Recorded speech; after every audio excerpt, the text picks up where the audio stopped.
We can create brave new companies, each of which can reach at least 100 million $2-a-day customers, generate more than 10 billion in annual sales, and attract major global investors. As I said before, scale is the critical missing link. And you can read these slides for yourselves.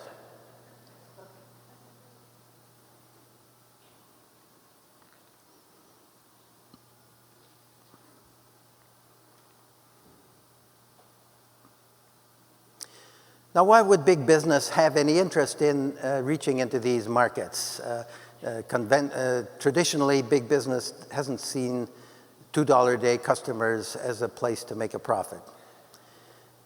Well, 3 years ago, General Motors, the biggest, most powerful corporation in the world, was brought to its knees by competition from Japan and Germany, imported cars that were smaller, cheaper, and more fuel efficient.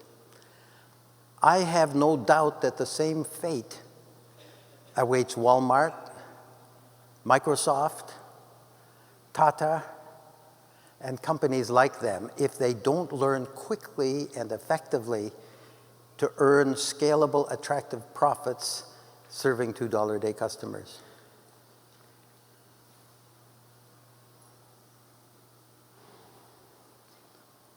Little mistake in that slide. It's close to 3 billion customers are waiting for a revolution. Multinationals today can't hope to do it by making cosmetic changes in their current product line. They have to go through nothing less than a revolution in how they design, price, market, and distribute their products and services. I believe the solution is to create Ford Motor type transformative businesses serving the poor. There have been several transformative revolutions in business. Ford's motor car was one of them.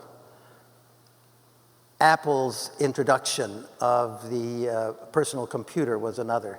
In all of those instances, as I see it, those depended on a transformative revolution in affordability and a transformative revolution in making things significantly smaller. The personal computer revolution, prior to the Apple, computers filled a whole room in universities, cost several $100,000. Apple brought it down to a range of $1,000 and the computer that could fit on a student's desk.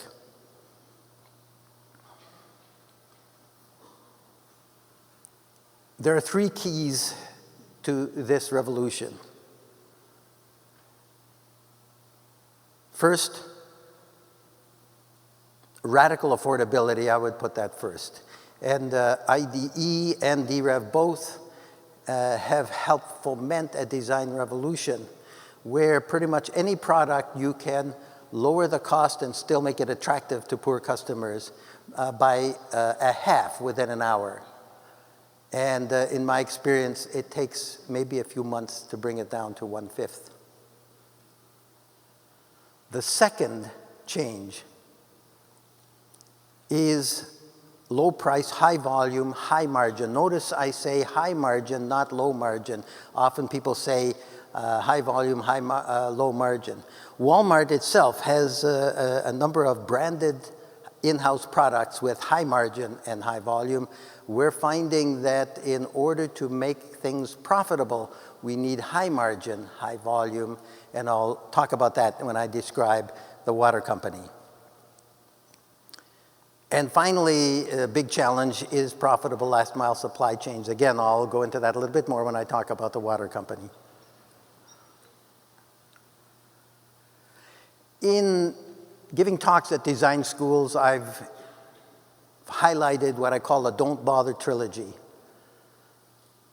If you haven't talked to at least 100 poor customers before you start, if it doesn't pay for itself 3 times in the first year, and if you can't sell at least 100 million of them, don't bother. Notice that In the past, I've said at least 1 million of them. In the words of Richard Nixon, that phrase has become inoperative. I'm not now only looking at things, products and services that can sell 100 million.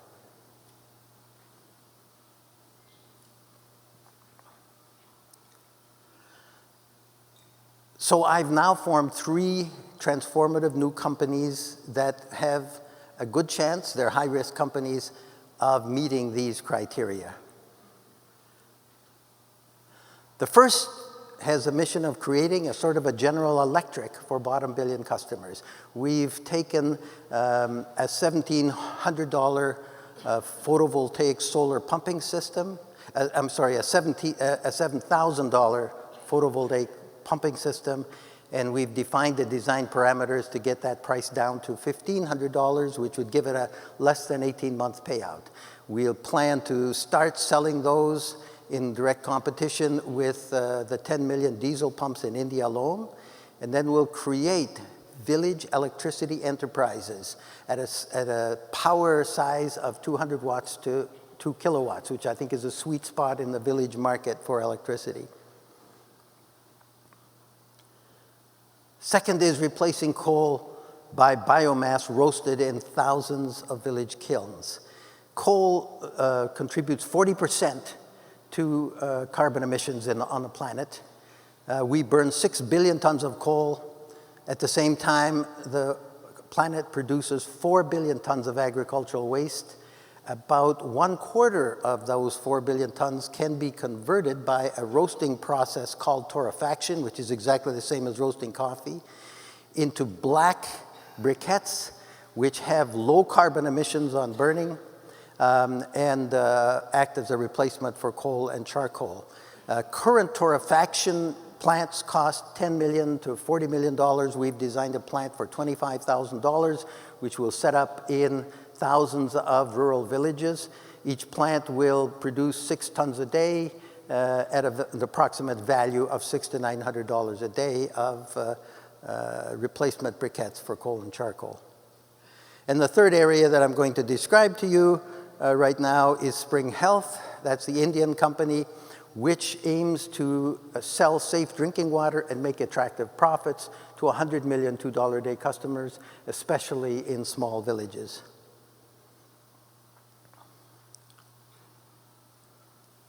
So basically what we're doing is creating a replicable, scalable model that sells safe drinking water for about $0.01 a day per person in small villages, which are the main place where the 1 billion or so people in the world who don't have access to safe drinking water are located. Here's a picture of a guy taking a ritual bath in a village's main cooking water supply. There's, as I said before, 1 billion people drinking water like this in the world today. So the first step is radical affordability. In water kiosks in India, the most popular technology has to do with creating a single-purpose water kiosk. That's too expensive. A good solution that does work are hand pumps, but the way hand pumps are installed today, they're either given away for free or with a heavy subsidy. Nobody owns them. When they break, nobody fixes them, so 75% aren't operating within a couple of years.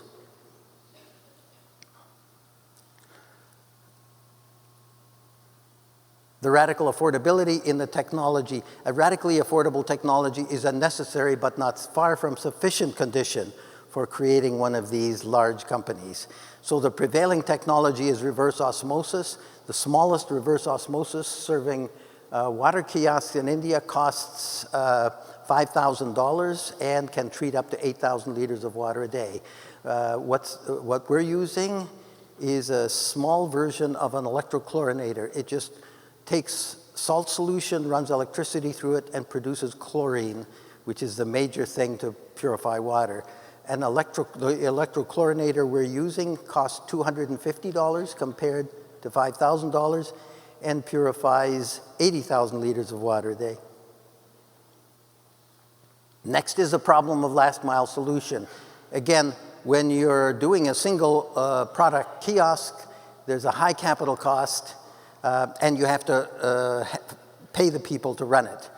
But all over India and all over the world, there are small mom and pop shops. In India, they're called Kirana shops, and there are some 8 million of them. We simply partner with a Kirana shop in each small village. We built a 3,000-liter cement tank using local cement ring artisans, plumbers, and electricians, and that tank is built next to the shop. The shopkeeper fills it with water from his or her own contaminated well, and one of our staff members comes around every 3 days to purify the water, carrying a 3/4-liter bottle of our water purifier. You'll see more what that looks like. I'll show you a 2-minute video.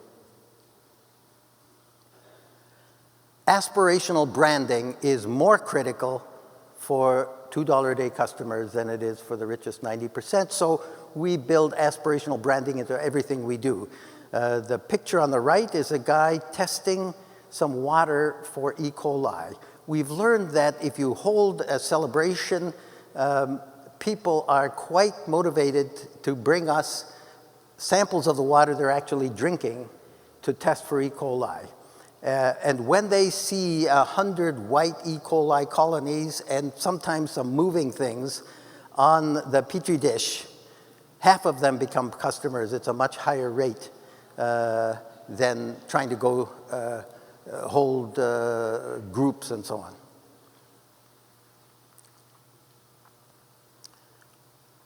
So scale, coming back to scale, scale dominates everything we do. We're basically using the same assembly line procedures that Henry Ford introduced, but we're applying them in radically decentralized settings. So here's an example. The rollout, we've been in 27 villages for 7 months to build the scaling model and to get experience. The rollout will be in 50 village blocks, one 50 village block every month. So you have to define all of the simple components of what it takes to roll out a 50 village block.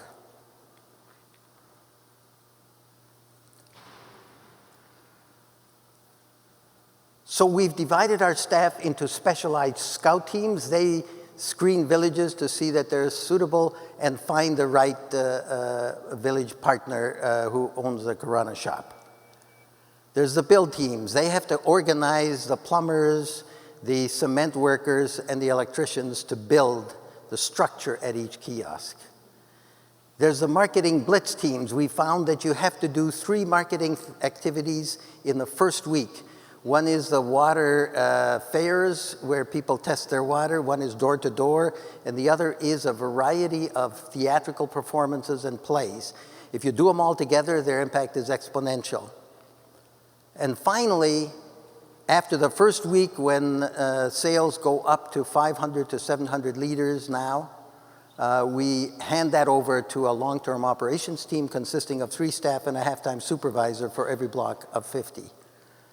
When you break down the Blitz marketing team further, we have the water fair testing team. For a block of 50 villages, it takes 12 3-member teams to hit all of those villages to spend a week in each one of them, bring the sales up. But that block of staff, you have to put a big investment in marketing, then goes on to the next block of 50 villages and hands over to the operating team.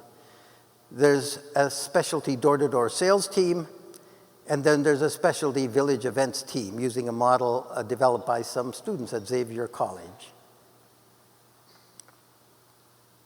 The outcomes we expect: 5 million customers